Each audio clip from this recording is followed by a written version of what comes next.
There were a few what could be considered accuracies in there, but no, I'm telling you now, they do not have spirit standing there communicating with them. They which is what a medium does. A true medium has spirit right there communicating with them. What they were doing is more intuitive. They're listening. They're, saying what they hear and guessing a lot.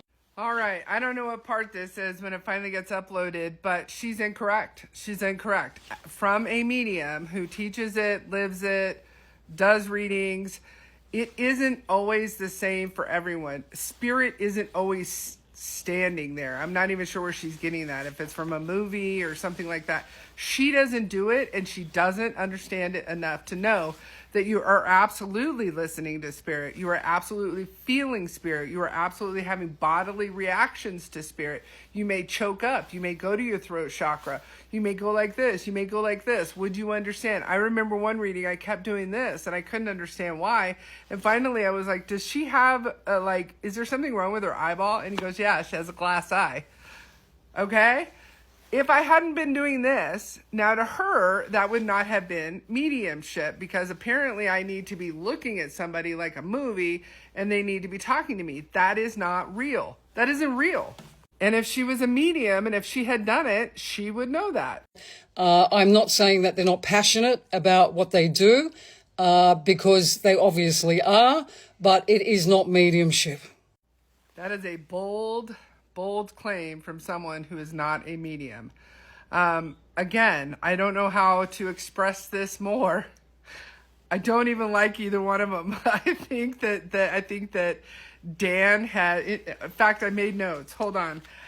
Jen is not as developed as she would like to think, but she is already teaching, versus Dan, who has stepped down his abilities unconsciously probably, and that interferes with your ability to read correctly. So, for example, Tara and I, so they did this reading together. First of all, I should have prefaced it with that. My apologies. So Dan and Jen did the reading together, which already I think that was a bad idea. It should have just been Dan, right? As you're doing a reading together, now Tara and I are very good at this. We're also very experienced at this, and it's called linking. When a medium and a medium are more or less kind of seeing, feeling, hearing the same thing, it's called linking. You can link with more than one medium at a time, for sure. Especially when I teach classes, I'm linking, right? However, Dan has to step down his abilities to be where Jen is. And that's not a cut down on Jen, actually. Jen is just not as experienced or developed as Dan. She's called the protege for a reason, right?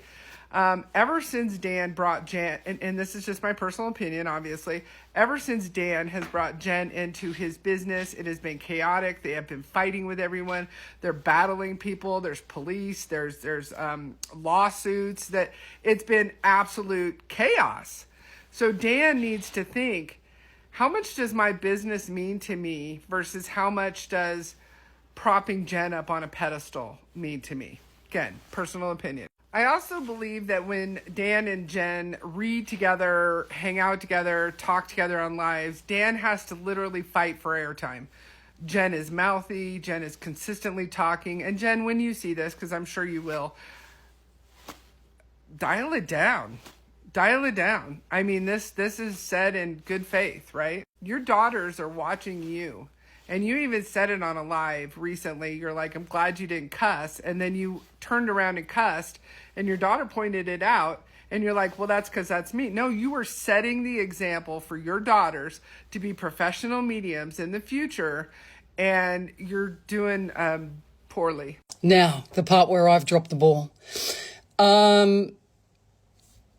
As you know, there's been circumstances with Lindsay Jones, who is a stalker. Because she was using me as a part of her stalking, and I have provided all of the information for the police to the Misfits. It does not mean that I am on their side, or no, I'm doing this. I set out to do this to find the truth, and the universe is absolutely saying to me, well, if you're going to fucking do it, you're going to do it properly. Okay, so when you lower your character and integrity in order to interact with someone like Lindsay, who is asking you to do something that is shady, and you agree to that, and then you get caught at that, and then you back that up with, I shouldn't have done that, you still did it. It was still shady. It was still unethical. It was still without integrity. So just because you provided that to the police doesn't excuse you of your actions. I left that reading and I thought that was good enough at the time. I don't know what I was fucking thinking now, honestly. And I actually said to them, you know, there were a lot of moving moments and it was pretty good, and let's get the highlights into, because it was a long reading, let's get the highlights into a 10-minute video, and I'll share it on my TikTok. And I will also, it'll be in 2 videos, and I will also, in one video, I will share little snippets of it and my rating. And in the other video, I'll share all of the highlights, the fucking highlights. I don't know what I was thinking now in the video. Okay, so just about 2 or 3 minutes ago, and yes, I'm of the age where my face gets flushed because I'm an old bitch, so I don't want to hear it. I don't want to hear it from the peanut gallery. Just a few minutes ago, or a little video ago, she says, if I say it, I'll do it. Sounds like she's backing out of doing it now, right? Because she's unhappy. She went into this skeptical. She went into this overestimating her ability to be a good reviewer. To share with TikTok, and I'm going to put it for subscribers only, so that I can start getting subscribers for what I'm doing. Ah, there it is. It's about, that was condescending. There it is. It's about money. It's about money. So she's trying to get subscribers. So she's taking money from Lindsay Jones to set up a suspect reading with the Misfits. And Lindsay Jones told her, I want to take them down. I think they're fake. And she agreed to that. So that isn't on anyone but her. And now she's saying, I'm going to hide this behind a paywall because I want subscribers, because I want to be paid for what I'm doing, even though she hasn't paid herself yet for what she's doing other than time and effort. Another mistake. You know, I don't know what I was thinking, because the truth is I follow spirit. I'm always saying, just guide me. I'm not going to worry about anything. Anything I need, I have, and I'm provided for. So I've made a mistake there, wanting to monetize off one of the videos. I did that, and it was a mistake because it has marred my good judgment. So this is a very fancy way of saying I'm not going to do what I said I was going to do, right? But she's still going to put her information behind a paywall because she still wants the subscribers. So she contradicted herself there pretty good, and it's almost hard to follow. That moment, hasn't it? It has, Ange. And I fucked up right there. But I do follow spirit. I had to downgrade my sweatshirt due to the hot flash. Okay, we all follow spirit.